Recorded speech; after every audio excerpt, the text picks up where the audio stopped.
My parents literally forgot to invite me to their wedding, so I made sure everyone knows just how much they've ignored me my whole life and ruined their perfect day. I know this seems like a weird situation, but I just feel so angry and depressed that I feel the need to vent even if no one is listening. So I, 17F, was recently forgotten about on the day of my parents' wedding. My parents have been together for about 25 years, but they never actually got married. That's why when my dad, 50M, proposed to my mother 49F on their anniversary, which they have always celebrated on the date my mother found out she was pregnant with my eldest sister even though they were already together before. Everyone, including me, was elated and celebrated the occasion with great joy. This happened all the way back in February. They immediately jumped into wedding planning, deciding very early on a small event in Hawaii with just the closest family and friends for an intimate ceremony. Almost immediately my mother asked my sister, 25F, to be her maid of honor, and my dad asked my brother, 22M, to be his groomsman. I wasn't surprised or offended by this. My sister had always been a mommy's girl and they both enjoyed spending time with each other shopping and socializing, so they had a very close bond, and the same goes for my father and brother. They always played football together and messed around with cars. My father even trained my brother's team for a while in middle school. That had always left me as the odd one out. I tried to insert myself on my family's hobbies and groups that they had within our home but was always rebuffed. Maybe they could sense that my interest on their activities wasn't all that genuine, or maybe they just didn't care. Either way, I was used to being the last and least important member of my family. Mom had sis and dad had bro, my parents had each other, and my two siblings were closer to each other than they ever were to me, leaving me very lonely and isolated in my own home. During the preparation for the wedding, initially it was suggested that I be the flower girl, but my sister thought that role would be more appropriate for her daughter, 3F, so that idea was quickly tossed away. Later on, my maternal grandmother suggested that I might read a poem or do a little bit of a speech during the ceremony, but both my parents refused because they wanted the wedding to be low-key, and they didn't think a cheesy and sappy speech would fit their vision, their literal words. I was still okay with all of this, even though it hurt to know I would be the only member of the family to not actually be part of the wedding party or have any role at all on the day. As the day approached, my parents and siblings got more and more caught up on all the wedding planning. I noticed my mom didn't invite me dress shopping, and that whenever they would have discussions about the venue or the event I was left out, so I decided to see if they would realize that I wasn't being involved at all and kept quiet, waiting for them to ask me something, anything, about the wedding, but that never happened. The wedding was set for 3 weeks ago, the end of August. The day before the departure, my mother casually asked if I had my luggage ready because we couldn't be late to the airport. I bluntly told her that I hadn't prepared anything. She got confused for a second and then snapped at me for not being prepared. I then asked her if I even had a ticket, and her face went pale. Yep, they hadn't even bought me a ticket, and I'm not even sure if I had a room or any accommodations once there. Even though I was the only person in my family without a stable income, I work as a part-time babysitter. My parents had bought first-class tickets for my siblings and the couple other friends that were attending the wedding but had forgotten me. My mom told me not to make a big deal out of it and that they can just find me a low-cost ticket last minute from a cheap airline, but I just replied by asking her, "Then what? Do I even have a dress for the ceremony?" She went with sis to buy hers and all the other female guests months ago, but I wasn't included.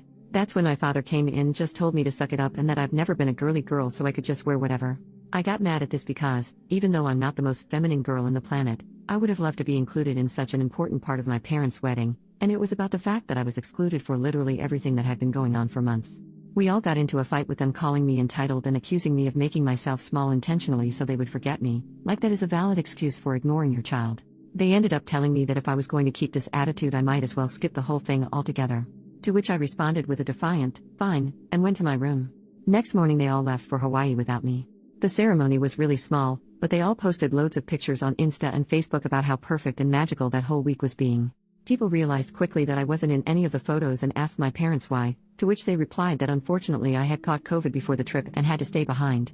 My blood boiled at this. I don't know why this was the straw that broke the camel's back for me, but it was. I decided to take a COVID test and published a picture of myself holding the negative test and captioned it, "Not sick at all, just forgotten."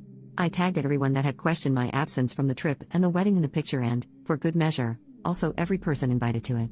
I also wrote in the comments about how my parents had literally forgotten about anything to do with me until the day before parting and how they actually uninvited me. Most people were on my side and others couldn't believe it and thought there must be something more to the story than what I was saying, but one thing is for certain, I completely ruined my parents' wedding, and their day was overshadowed by my confession. At first I felt quite satisfied with myself for standing up on my own butt, after a barrage of messages from my family calling me every name in the book, and later, when they came back, them furiously attacking me for my immature actions and my spoiled behavior, my pride deflated quickly, and I began to feel awful. I hate my family, and I hate being in this house, but I'm a minor and can't leave just yet. I do feel like I could have handled the situation better though, and now I feel so depressed that I'm second-guessing everything I did, from not speaking up before to the way I exposed them. I also feel guilty for the lack of connection between all of my family and me, and maybe I could have done more? So am I in the wrong for ruining my parents' wedding when they forgot about me? First update, 5 days later. Hi everyone. I wanted to write an update earlier, but I'm still kind of a mess at the moment, but I figured since my post had such an overwhelming response and so many people commented and sent me messages that I should write about the latest developments. Thanks to your input and advice, I finally decided to call my grandma and tell her the full story. Just to clarify a point before going on, my grandma 77F did not attend the wedding. She lives several states away and has mobility issues, so she doesn't travel anymore. We went to visit her around Easter, and that's when she commented that I might read a poem at the ceremony, but that was the last time I saw her in person before all this. She's always been very loving to me and has called out my parents in the past for their favoritism, but it's hard for her to play a more active role in my upbringing since she lives so far, and I am always worried about bothering her due to her age and health condition. She had a minor stroke a few years back and is now back to normal, but I still worry. Anyway, I called her and laid out everything that had happened with the wedding and how my parents didn't even buy me a ticket to go with them. She came to the same conclusion that most commenters did when I told her that it was simply impossible, that they had forgotten and that they did it on purpose. I cried on the phone with her, laying out how I was feeling, how this has been going on forever, how I feel in the aftermath, and most importantly about my need to get out. She was extremely sweet and comforting to me and told me that I had nothing else to worry about because she had my back 100%, and told me to take it easy but make plans for my future and that she'd help me. After that conversation, which lasted about 2 hours, I felt better, and I decided to listen to her and start moving to figure something out for the next school year. I have a friend who is going to lease a studio next to our future campus. She has a great relationship with her parents, but she has 5 younger siblings and wants to be more independent, so that's why she decided to move out. I asked her if I could move in with her temporarily and that I would pay her rent as soon as I got a job. She immediately accepted and told me not to worry about rent or anything else until I was in a better position, and we had a good cry together when I told her all about my parents' wedding incident. So this all happened a couple days ago, and I was planning on doing the update then, but my grandma called my parents and my siblings to lecture them about how they were treating me. My brother just sent me a text afterwards with a half-hearted apology saying that he didn't know I wasn't included and that he just thought I wouldn't have fun on the trip, and then I posted a picture just to create drama. My sister on the other hand berated me and told me that I kept trying to make public my own problems and pinning them on my family when they are all innocent. It has been weird with my parents ever since they came back from the trip, and at first they berated me and were furious with me, and after that, we've just been ignoring each other. After my grandma called them, they came into my room telling me that if I wanted to put this whole issue to rest I should shut up about it and that this all could have already blown over if only I had kept my mouth shut. I just asked them to leave my room and then I called my grandma again to tell her what had gone down. She then told me that she and my uncle had bought plane tickets to come down to see me. This was something that I was actually scared about because my grandma's health is not the best and this kind of effort is a lot for her, and I know how complicated it is for her to get on a plane, so I tried to dissuade her from coming and told her everything would be okay, but she wouldn't listen and told me that she was long overdue a conversation with my parents and that she wanted to see me. I'm stressed for her, and I feel again like I forced her to take a long uncomfortable trip because of me and that maybe I should have dealt with this myself. I do want to see her, and I wish for nothing more than to hug her right now, but I'm worried about her. At least my uncle, Mom's older brother, is coming with her. But I hope she doesn't exhaust herself or nothing happens to her because that would break me. They arrive tomorrow and have not informed my parents of their trip. My grandma asked me to keep it until she gets here. I hope she is able to make my parents see the mistake in their actions or, at the very least, help me break the news to them that I'm moving out very soon, and I plan on being no contact with them. I don't know, I'm worried about her having to do so much for me and bothering her, but I also appreciate and love her so much for doing all this for me. Update, 4 more days later. Hello. I'm just going to continue where I left off. So my grandma called me to tell me she was coming here to see me and help me out. I was very stressed about it because my grandma has a very hard time traveling, so for her to take this trip meant that she would be under enormous stress, and I felt responsible for her since I was the one that called her. She arrived early Monday morning with my uncle and I went to get her at the airport. Not gonna lie, it was a very intense and emotional moment, and as soon as I saw her I ran to her arms and broke down sobbing. I don't even know if I was able to tell her anything at that moment because of how hard I was crying and I had so many things to say. Thank you for coming, for being so good to me, for having my back. I'm sorry to have made you take this trip. I feel awful at home. I don't know if my parents love me, but I know you do. Am I an affair child? I truly was hit with all of this plus the guilt and the anxiety all at once when I saw her, but she held me tight in her arms telling me everything was going to be okay. My uncle hugged us as well. I don't know how long we stayed like this, but it must have been a while until my uncle told me we should get going. We grabbed a cab and went to their hotel. My grandma had teary eyes and I could feel her breathing heavily, which scared me, but she kept hugging me and smiling all the way.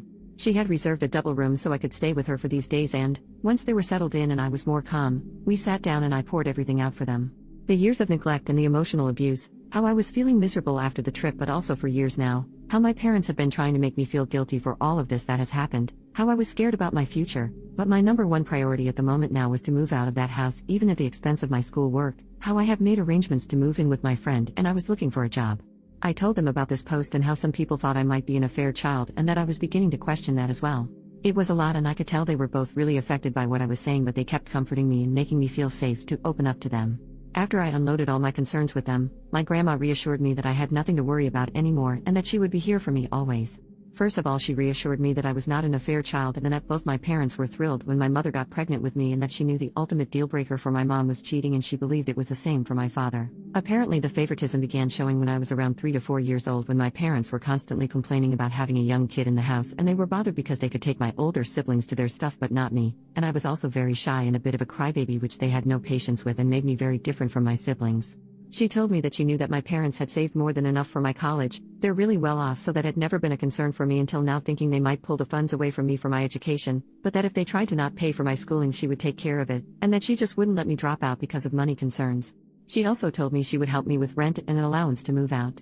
She was very generous and I thanked her for it all, but I also told her that this experience had been eye-opening in the sense that I never realized how privileged I had been economically all my life. For all their faults, my parents have pampered me, money-wise, all my life. I went to private school, I have a rather large monthly allowance, I've had a card for years now and they have never objected to any of my expenses. Seeing the stories here I realize how good I've had it so far and how, being dependable on them all my life, made me so exposed to losing everything, and I want to be independent now, not just from my parents, but from everyone. I feel like I need to learn to stand up on my own. Writing this and having just read all the stories of people in truly awful situations makes me feel like I've been a spoiled brat all my life, TBH. She insisted on me accepting my help until I don't need it anymore and I accepted that, but I'll still will look for a job and try to make it out on my own. We relaxed for a while in the hotel because we were all exhausted from the morning, but in the afternoon we grabbed a cab and went to my house. My parents were extremely surprised to see my grandma and uncle with me when I entered the door, but before they could say anything my grandma told me to go pack all my essentials while they talked to them. I rushed upstairs and I could hear my grandma and uncle berating my parents for all that they had put me through. At first I also heard my parents trying to defend themselves, but eventually they quieted down. When I came downstairs with 2 suitcases and my backpack full to the brim with everything important that I had in my room, they were all in the living room. My father was beet red and my mother was sobbing like a child, and when she saw me she extended her arms on my direction saying she was sorry, but I just said save it with the coldest tone I could muster, and my dad said that I didn't have to be jerked, to which both my uncle and grandma told him to shut up. I left the house at that moment and waited for the cab outside. In the hotel my grandma reassured me that I wouldn't have to go back to them and that they told her my college tuition was never in question for them and that they had planned to throw me an extravagant birthday party to make up for the wedding mess and were going to be giving me a car as an apology for everything, but my grandma was having none of that BS because it was pretty obvious to her that they were only trying to save face and they were coming up with these things on the fly and that a party and a car would not make up for all that they have put me through. Apparently the moment that broke my mother was when she told her that I had even questioned my paternity, and she started crying then, but my grandma told her that what else could they expect when they had excluded me repeatedly from all family events since I was a child. She told me that she would make sure they made the payments to my school unless I preferred to completely cut ties with them and have her pay until I can pay myself, and I asked her to do that. I felt bad because I feel like it's not her responsibility, but I truly don't want anything else from my parents anymore, and, although my grandma is pretty well off herself, she's not as wealthy as my parents, but she reassured me that everything is alright and that everything going to me would be taken away from my mom's inheritance. So the next day we went with my friend, her parents and grandma to the studio where we were planning to move, and immediately upon arriving my grandma said absolutely not. I knew from pictures that the studio was very small and dirty, but we saw water damage and mold in the bathroom and kitchenette, and there was also rust in the little old appliances. I knew all of this beforehand, but I figured I could live with that, at least for a while. But the thing that the adults pointed out that actually made me and my friend change our minds was the fact that this studio was street level in a bad neighborhood in a building that didn't seem particularly safe and had bullet holes on the walls, which I didn't even know what those were until my friend's dad pointed it out.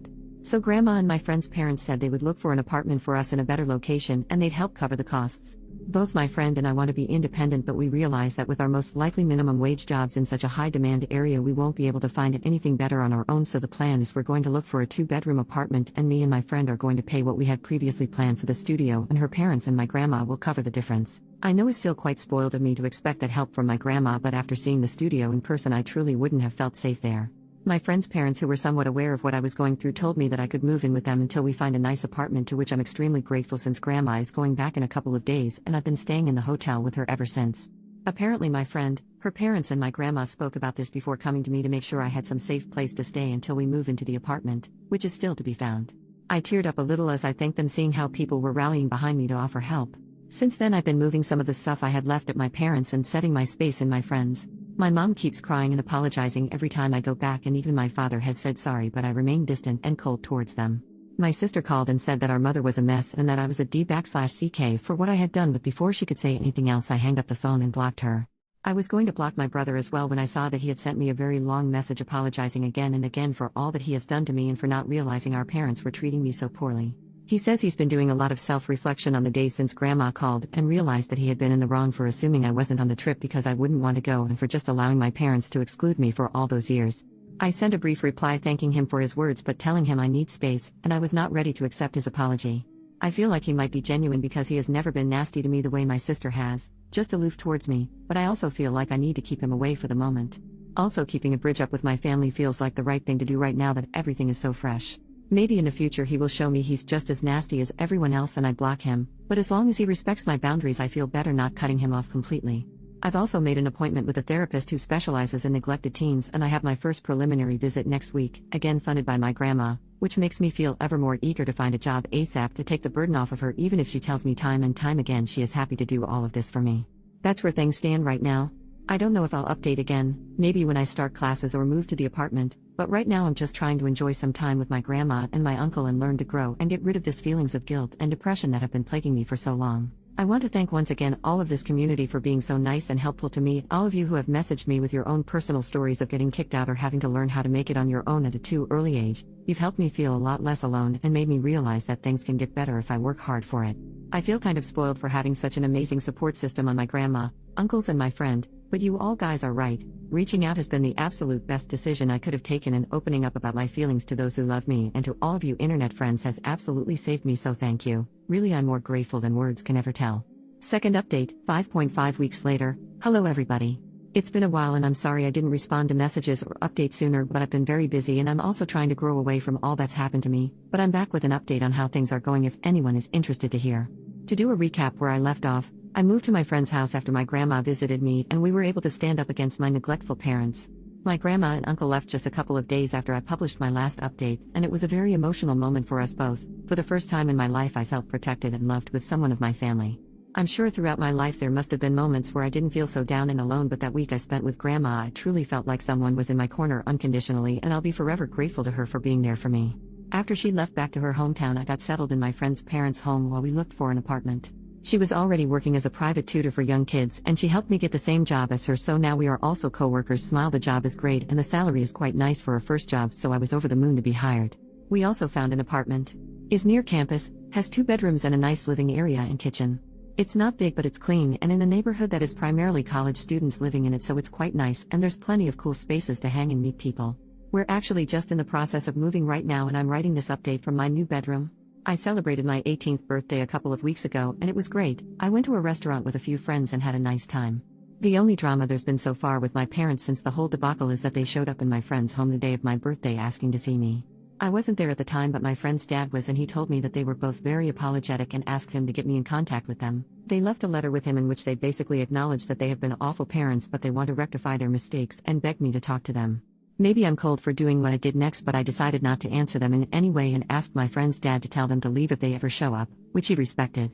A part of me wanted to go to them and try to mend our relationship, but I also felt like it had taken all of this effort for me just to show them I exist and how much they've hurt me through my life, and, if I go back now, I'll be betraying myself and all the work I'm putting on growing and becoming an independent person. After my birthday I had a couple of weeks before we could start moving into the new apartment, so I went to visit my grandma at her house. I showed her the many pictures I took of the new apartment, told her all about my new job and the classes I'm about to start after New Year's, and she was so happy for me. We had a family get-together to celebrate my birthday too, and my uncles and cousins came to Grandma's where we had a bit of a party. My brother also came. I've slowly been talking more and more with my brother.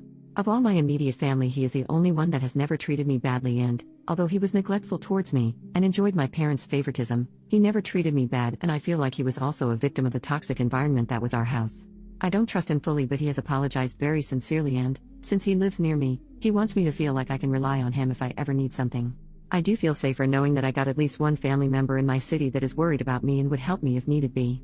I asked him once how my parents were doing and he told me that, Ever since I left, he himself has limited a lot contact with them and he blames them for the whole situation, whereas my sister insists that I'm being selfish and causing pain on my parents because I'm the problem. Not sure how that works. My parents also seem to have been somewhat ostracized by many of their friends after news of what happened to me got out, but according to my brother they are constantly asking for me and are now saying to anyone that might listen that they fucked up and don't blame me for my actions, but they want to rectify their mistakes.